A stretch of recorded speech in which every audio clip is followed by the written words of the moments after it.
Hello and welcome to the Survivor League Breakdown. I'm your host, Josh Shepperton. You can follow me on Twitter, where I post this at BChat50. And if you're still alive at this point in your Survivor Leagues, kudos.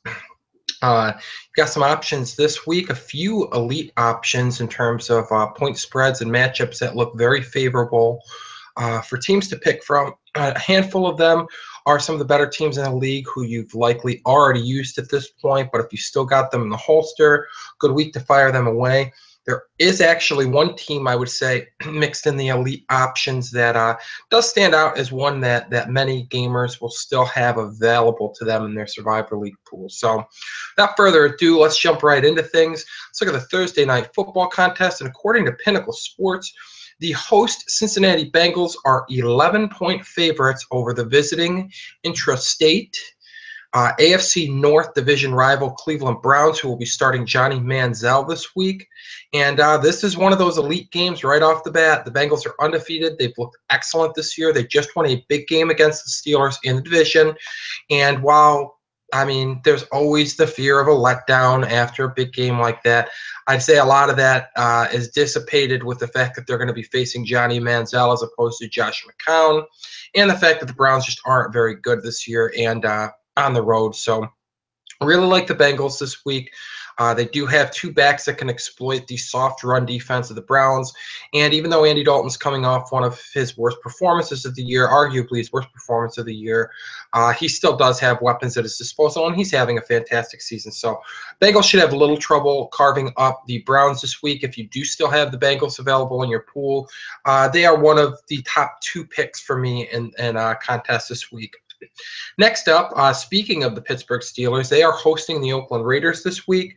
I believe they are a usable team this year as 4-point favorites at home, with the Raiders making that West Coast travel to the East Coast to play during that 1 o'clock time slot. So those are definitely big things working in the Steelers' favor. They are without Le'Veon Bell, but D'Angelo Williams proved very good as the starter for the first two games of the season, while Le'Veon Bell served a 2-game suspension for basically being busted with marijuana last year.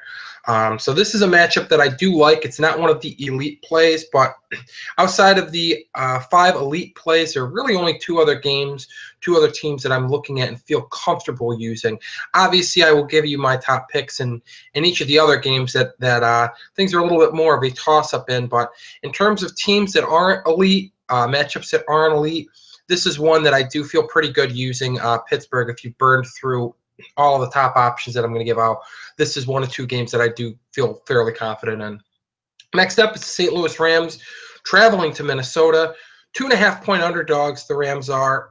The Vikings have been very good this year. They haven't faced a back like Todd Gurley, and Todd Gurley's on quite the run. He's got 4 straight games of rushing for over 125 yards. The defense is clicking on all cylinders, and really, while the Vikings are home favorites, I actually prefer the Rams if I'm stuck picking one of these teams, if I'm down to basically scraping the bottom of the barrel. I like their defense better, even though they are allowing more points per game than the Vikings. Vikings just haven't faced the competition that the Rams have. The Rams have a handful of very good offenses on their resume, and they still rank as one of the better defenses in terms of points per game allowed, sacks recorded, turnovers forced. This is an elite defense, and they have an elite running back at this point. I would definitely give the quarterbacking edge to Minnesota, but in this tough matchup, I think I would prefer the better defense. The game has just a 40-point over-under total, so it is expected to be a defensive scrap, and I will say that the Rams are the better defense than the Vikings, even though the Vikings are allowing fewer points per game. Next up is a division rival game in the AFC. The Bills are hosting the Miami Dolphins. The Bills waxed the Dolphins earlier in the season. They are coming off of a bye, while Miami is coming off of a longer week thanks to playing in last week's Thursday night football contest. So both teams should be well rested. I do like the Bills here ever so slightly. They are at home. They are 3-point favorites. And while it's certainly not going to be the cakewalk that it was when they traveled to Miami and beat up on Joe Philbin-led Dolphins squad, I do still think that they hold some advantages, namely the fact that they have that extra week of preparation for the Dolphins. They should be healthier. Tyrod Taylor gave them problems earlier in the year. Taylor is listed as probable and should start this week. Charles Clay had a big game against them earlier. He should be good to go.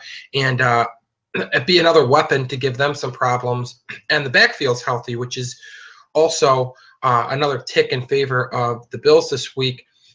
And really the key for them is going to be coming out of this break. And hopefully Rex Ryan took the complaints of his defensive line, namely Mario Williams, to heart, as Mario Williams basically voices displeasure before the Jaguars game that was a close loss ultimately after they dug themselves a big hole.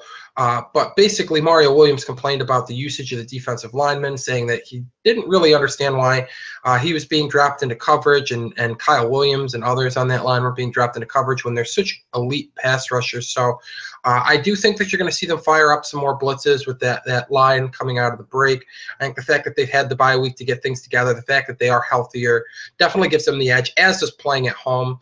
Not an easy venue for Miami to come into and get a W. Next up is the game that I guess I will call tied for my favorite play of the week, and that's New England hosting the Washington Redskins. New England is the biggest favorites this week at minus 14 points. They joined the Bengals as the only other double-digit favorites this week, and New England's rolling. I mean, there's no other way to put it. That offense is clicking on all cylinders. Yes, Washington's coming off of a bye.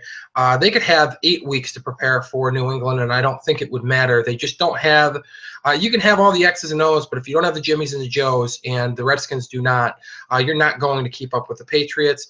They're not going to keep up with the Patriots, and I expect a blowout win. And if you are accounting for spread, I do think New England covers this massive 2-touchdown and 2 successful PAT spread as well. Next up is one of the games that I would advocate staying away from, as long as you've got some other plays. In fact, this is probably the game that I am least inclined to take a team from, and that's Green Bay traveling to Carolina. Green Bay is a 2.5-point favorite at undefeated Carolina, and if this sounds familiar, that's because this is the same spread as Green Bay featured when they were undefeated, traveling to Denver last week to face another undefeated team that was led by their defense. And the Carolina Panthers check the same boxes in terms of being led by their defense and running game. So Carolina is actually the second best pass defense in terms of net yards per pass allowed, and the Packers really make their hay offensively by airing it out. So this is not a favorable matchup for Green Bay. And while the Panthers are small dogs at home, I actually prefer them to Green Bay. But again, I don't have a strong leaning one way or the other. This is not a game that you need to be picking from. You don't like picking on Aaron Rodgers, but at the same time, we did see him held to under 100 yards passing by the vaunted Denver Broncos defense, and the Carolina Panthers defense is quite elite in its own right. Next up is another of the elite games, and that's Atlanta at San Francisco. Atlanta is a 7-point favorite, and they are facing the now Blaine Gabbert-led San Francisco 49ers. And this feels like about as big of a shoe-in as you can get. Granted, the Falcons have not looked great the last few weeks. They've lost 2 of their last 3 contests, and their one win in those 3 games was a dogfight against the Zach Mettenberger-led Tennessee Titans. So they do actually have a close win over a bad quarterbacked team. But the San Francisco 49ers are in even more disarray than the Titans were. The Falcons still have elite talent on offense. They've played admirably on defense, and Blaine Gabbert just is not an NFL caliber quarterback. So this should be a very easy win for the Falcons. Falcons burned a number of people last week, losing to Tampa Bay. But if you still got Atlanta, they make for one of the elite plays. Just a couple more left on that, but I like the Falcons not only to win but to cover the spread here. Next up is the New York Giants, 2.5-point favorites at Tampa Bay, and the Bucs won as dogs last week against Atlanta. This looks like a tightly contested game. If I'm taking a side, I will take the veteran quarterback Eli Manning as opposed to the rookie quarterback-led Tampa Bay Bucks with Jameis Winston under center. Again, I don't have a strong leaning one way or the other. The 48-point over-under total indicates that it should be a shootout. Probably not to the extent that the Giants' last game was with the New Orleans Saints, but I'll take the Giants here. But again, this isn't a game that I have a strong leaning one way or the other in. But as the favorites, I will default to the odds makers here. Next up is another of the elite plays that I'm looking at, and that's Denver Broncos traveling to the Indianapolis Colts. And this is the smallest spread for the elite plays that I like. The Broncos are only 5-point road favorites, but Andrew Luck has looked terrible this year. He's making bad decisions with the football. And whether you want to chalk it up to injury or not, he has not performed well. And the Denver Broncos just shut down Aaron Rodgers. And Andrew Luck, simply put, is not Aaron Rodgers. Broncos defense is elite. The run game was clicking on all cylinders last week with both Ronnie Hillman and C.J. Anderson looking good.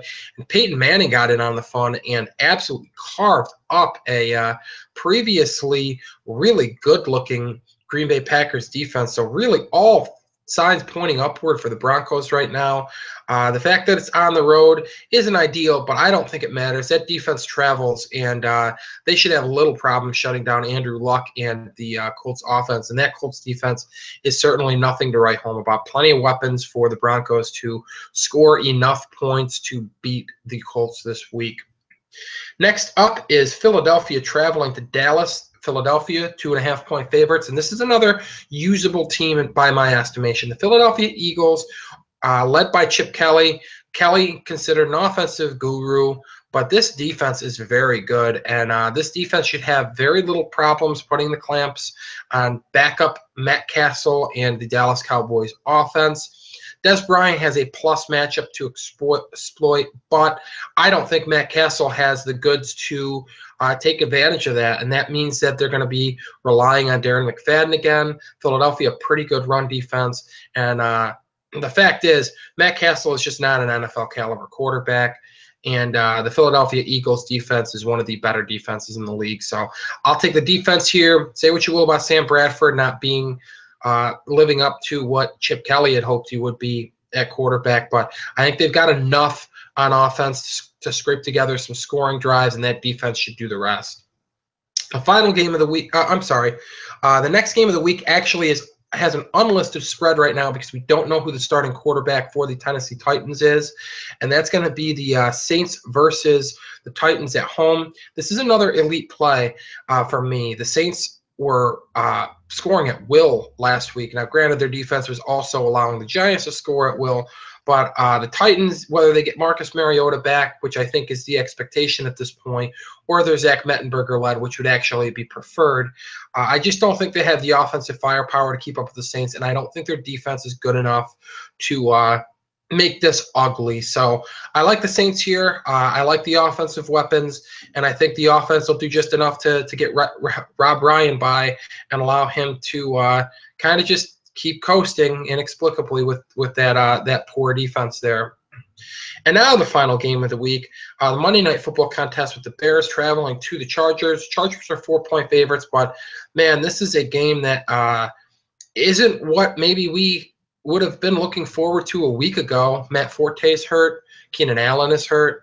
Antonio Gates played last week, but his snap count indicates that really wasn't completely healthy, which is not a shocker at all. The fact that he played was remarkable, but the fact that he's probably going to be limited to keep that knee from really bothering him means that there's just not as much offensive firepower on this as before.